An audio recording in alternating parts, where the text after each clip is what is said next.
Welcome, I'm Trisha Fife, and in today's lesson I will cover the topic of observing and providing feedback to teachers.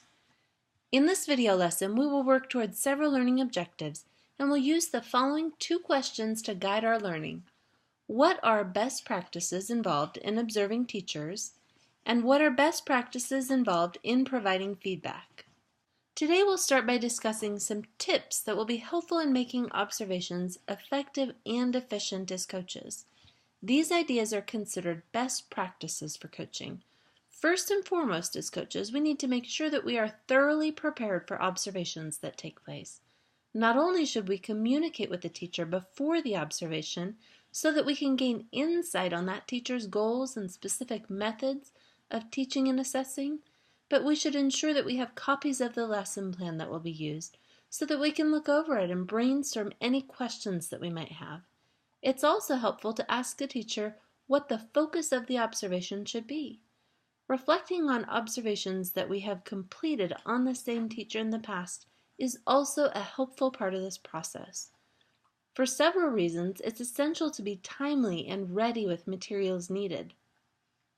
Depending on the focus of the observation, we might need time to communicate with the teacher beforehand, and it's always good practice to be ready to take anecdotal notes and complete forms and other available written tools that have been prepared. While you might consider questions and wonderings during an observation, it's extremely important to refrain from interrupting the lesson. Wait to ask your questions until post-observation so that you are not disruptive to that environment. When we interrupt the lesson and bring focus of the students and teacher to the observation itself, we lose both flow of the lesson and valuable information about how the normal activities would have gone. When you've completed the observation, it's essential to reflect. We can use questions like, what type of feedback will you give? Or which delivery method will you use to give feedback? Consider your options for feedback. We have informal verbal feedback, a way of communicating brief feedback that's not planned necessarily. Informal written feedback, which is similar to informal verbal, but in written form instead. Formal verbal feedback, a type of feedback that's generally used after the observation conference and much more thought out and extensive. And formal written feedback, which includes creating a formal document that details things a teacher did well and those things a teacher needs to improve on. The last best practice that we'll discuss today is the need to hold a post-observation conference. This is where you'll help the teacher reflect and where the teacher can set new instructional goals with you as the coach. Let's take a moment to discuss those different types of feedback that we just talked about. You might encounter these as coaches and teachers. For the purpose of this lesson, we'll focus on these four types of feedback: informal written, informal verbal, formal written, and formal verbal feedback. Let's look at these more in detail. Let's start with informal feedback. This type of feedback includes feedback that is given to teachers outside of the classroom, such as maybe just walking down the hall between activities with their class. Or potentially it could be given before or after lessons, or when coaches do walkthroughs through their classrooms. A simple compliment or good job: when I saw you walking your class down the hall today, I noticed that some of your students were helping others in their class stay on task. It's obvious that you've been working with them on these procedures, is all it takes.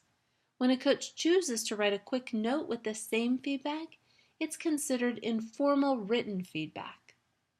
Coaches can give formal verbal feedback after the observation takes place. This feedback is based on the observation and the goals of the coach and teachers for improvement. It is specific feedback and it's substantial.